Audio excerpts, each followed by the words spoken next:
Okay, folks, this is my second match with the double Warpath Flamedawn deck that we put together yesterday. We are matched up against Soga King. Don't know how to pronounce it, sorry. So he's also using a double Warpath deck with double Warpath sleepers. Let's see what we're gonna do. So he's not gonna have any flyers with that kind of color combination. So let's just play my hooking sniper. I'm feeling pretty good about this deck actually. So you know, who knows? I might get matched against some very strong opponents that'll kind of end me early, but. I'm actually feeling that this deck is gonna go quite a long ways. So let's play Brings Life by Passing, put her into play. Obviously the opponent with a Sleeper Warpath combination may have ways to take it out later, but you know, let's give him a shiny object to target if he does.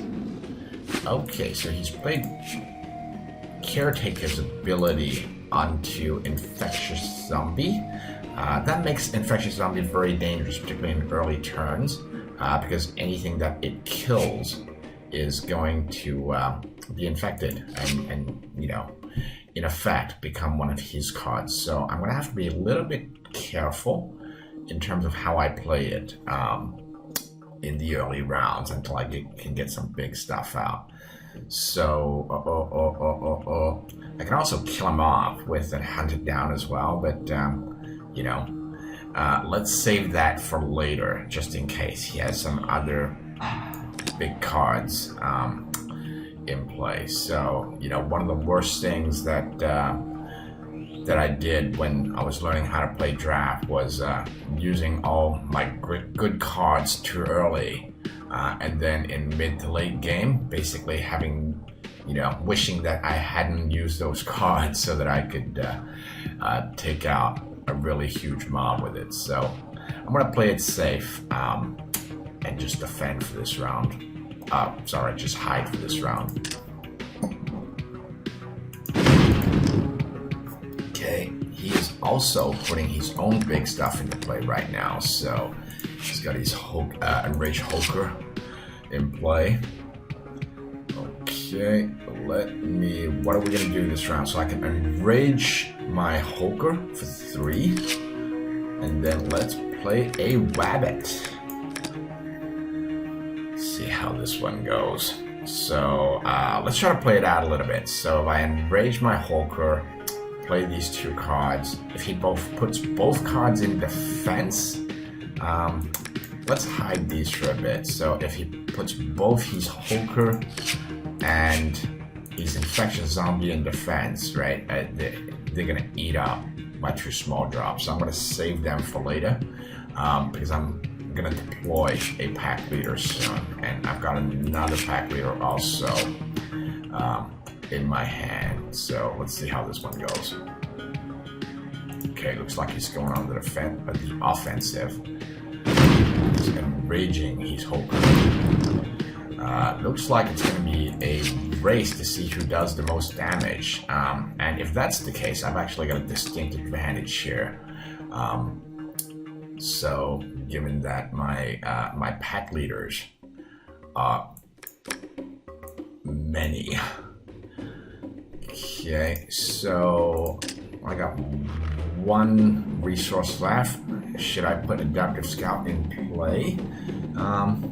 Or should I save it and maybe use it for overcharging something else later? So I could play it, but it gains me very little.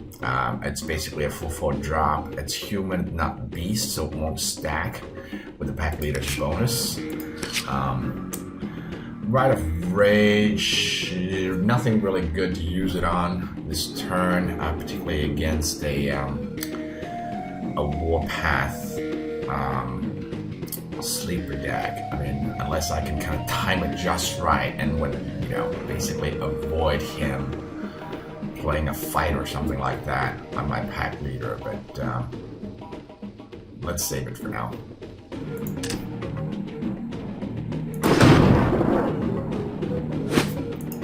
Okay. Okay, he's got his own pack leader in play now, so aren't you glad that I saved my hunted down?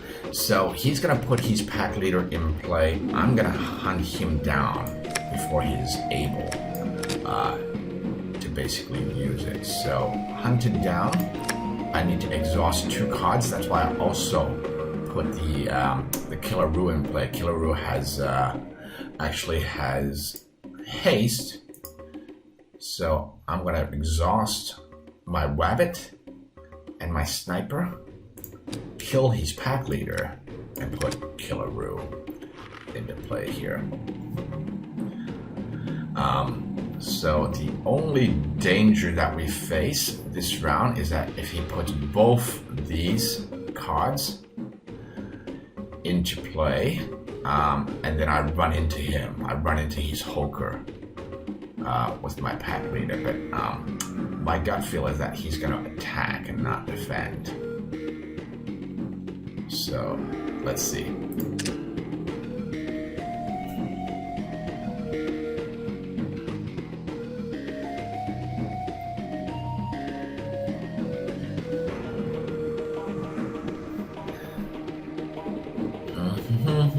So I can also play it safe and kind of pull back this round. Okay, that worked perfectly. Ah, he's played a fight on my pack leader as well. Dolt!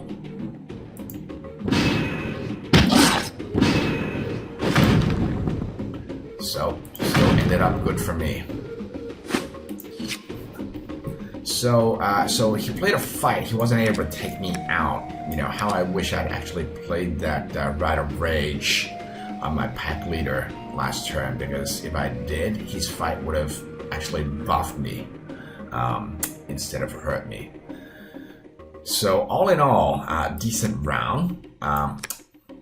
Since my Hooker is only now on 4 health, I'm going to hide him back a little bit in the ranks. Let's deploy another pack leader. He might try something else to kill my pack leader this round. I'm not sure. I don't have too much to play. I could Denial of Magic, see what he's got in hand. Ah, eaten by zombies.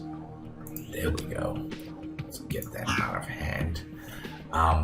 So if he plays Eaten by Zombies this round, though, it basically ain't gonna help me, because he's Eaten by Zombies is gonna kick off before mine,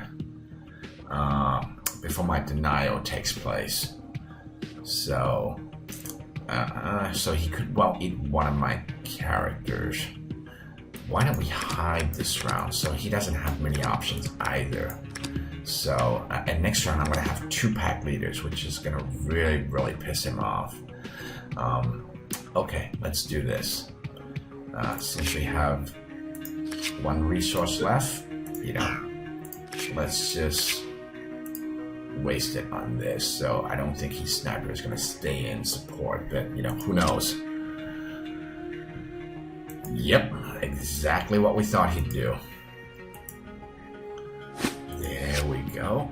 So Denial of Magic, even though it didn't work because I didn't have initiative, but what it allowed me to do was see what ability cards he had in hand, so I could predict what he was going to do that turn. So, there are more than one use for the Denial of Magic series. So, besides canceling out their cards, you can also use it on your initiative to see what ability cards your opponent has in hand, and basically, use it as a sneak peek into what they have. So his Hoker is getting pretty big now. He's in Rage Hoker, and it also does 13 damage. So what I can do, if I play like this, right, what'll happen is that I'm gonna have to sacrifice 2 of my cards in order to take him out. I can also do this. Basically, go Hoker to Hoker with him, take out his Hoker.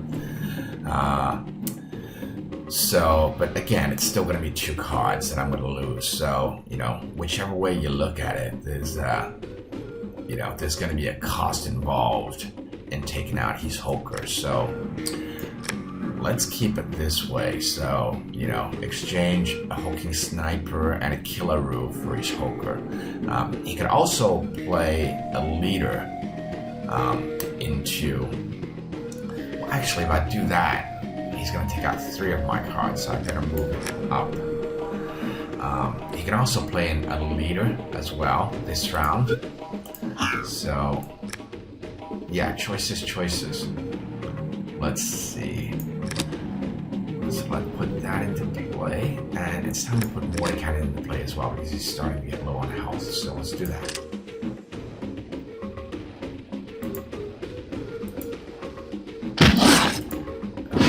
Okay.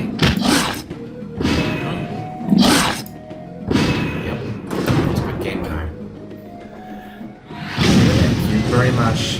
Very strong deck that we've drawn here.